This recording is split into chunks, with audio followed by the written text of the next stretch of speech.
आप विगत 20 दिन से लगातार चुनाव प्रचार में लगे हैं। आपको क्या लग रहा है कि इस बार क्या होने वाला है?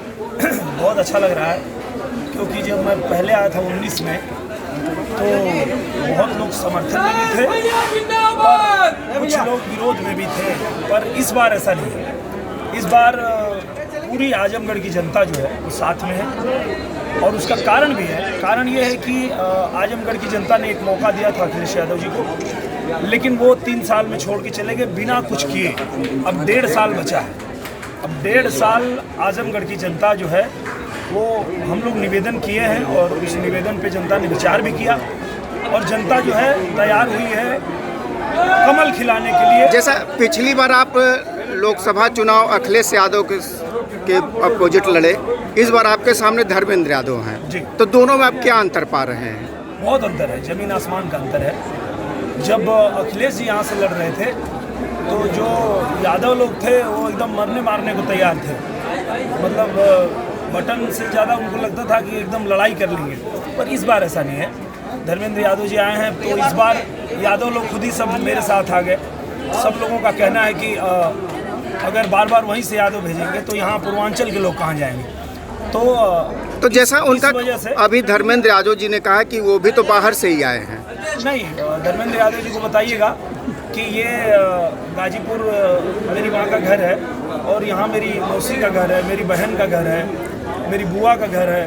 तो आजमगढ़ और गाजीपुर की रिश्तेदारियाँ बहुत होती हैं। MOI फैक्टर का क्या इस बार असर होगा? MOI ही चल रहा है, मोदी योगी मोदी योगी ही चल रहा है पूरे देश में। अब वो पहला वाला MOI गया क्योंकि जो यम है वो खींच ले गए उधर अपने गुड्डू जमाली जी, और वाई जो है वो आ गया हमारे साथ। तो आपकी लड़ाई किसके साथ? आपकी लड़ाई किसके साथ है? लड़ाई नहीं है, क्योंकि अगर लड़ाई तब होती जब इस सीट से सत्ता बनना बिगड़ना होता तो लड़ाई होती। यहाँ तो सत्ता के साथ जोड़ने के लिए हम अपील करने आए हैं। गुड्डू जमाली जी हैं, धर्मेंद्र जी हैं, दोनों जीत के भी कुछ नहीं कर पाएंगे जब अखिलेश यादव जी नहीं कर पाएंगे। जनता जानती है कि जब कमल खिलाएंगे तो ही सत्ता के साथ जाके आजमगढ़ का भला होगा, जिले का विकास। अच्छा, आप जैसे लोग को एक संदेह है कि आप चुनाव के बाद अगर आप जीतते हैं तो फिर क्या आप जनता के बीच में एक समय दे पाएंगे? बिल्कुल दे पाएंगे।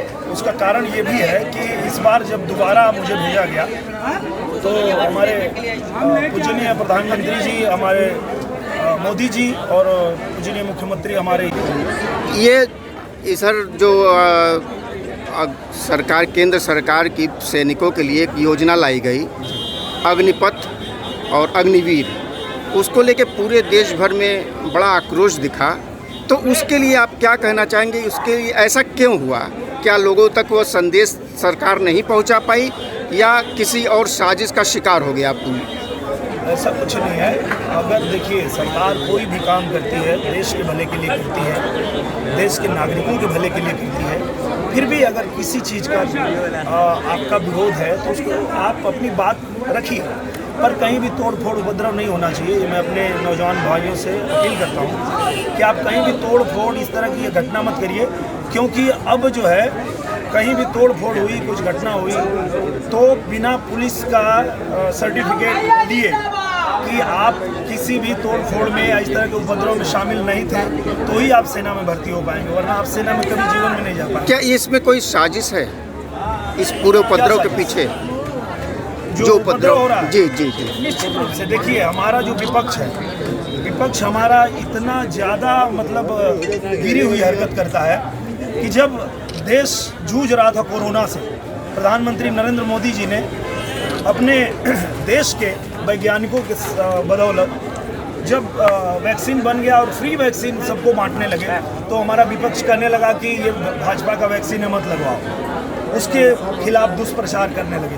कोरोना आया तो बोले कि ये जो है ये भी झूठ है, ये फरेब है, बीजेपी का प्रोपेगेंडा है। जितनी चीज़ें होती है उसका वो लोग गलत ही इस्तेमाल करते हैं सरकार को बदनाम करने के लिए। कभी सड़क पे बैठ जाएंगे, कभी जो है लाल किला से कभी तिरंगे का अपमान करने लगते हैं। तो ये इन लोगों की बहुत ही छोटी सोच है, छोटी मानसिकता है। मुझे लगता है कि देश के बारे में सोचना चाहिए कि देश का भला जब होगा तो ही देश के वासियों का, नागरिकों का भला। एक आखिरी सवाल, आप जनता को क्या संदेश देना चाहेंगे आजमगढ़ की जनता? मैं ये कहना चाहूँगा कि सिर्फ 1.5 साल बचा है और 1.5 साल के लिए मैं आपसे एक मौका मांगने आया हूँ। ये मेरी भी परीक्षा है और आजमगढ़ में मेरी पार्टी की भी परीक्षा है। आपने लगातार बार बार दूसरे पार्टी को अपना समर्थन दिया है। एक बार सिर्फ 1.5 साल के लिए भारतीय जनता पार्टी को समर्थन दीजिए, कमल का फूल खिलाइए। मैं आपसे वादा करता हूं कि आप लोगों को जो 15 साल में करके नहीं मिला वो सब मैं कर पाऊंगा। इसका कारण है केंद्र में भी बीजेपी की सरकार है, प्रदेश में भी बीजेपी की सरकार है और पीएम मोदी जी से लेकर सीएम योगी जी तक सभी लोगों ने मुझे आश्वासन दिया है कि आजमगढ़ में कमल खिलेगा। तो पूरा ध्यान देकर फोकस करके डाउनलोड करें अमर उजाला ऐप और पाएं खबरें लगातार। अगर आप ये वीडियो YouTube पर देख रहे हैं तो हमारे चैनल को सब्सक्राइब करें और बेल आइकन को दबाना ना भूलें। अगर आप Facebook पर ये वीडियो देख रहे हैं तो हमारे पेज को लाइक करें।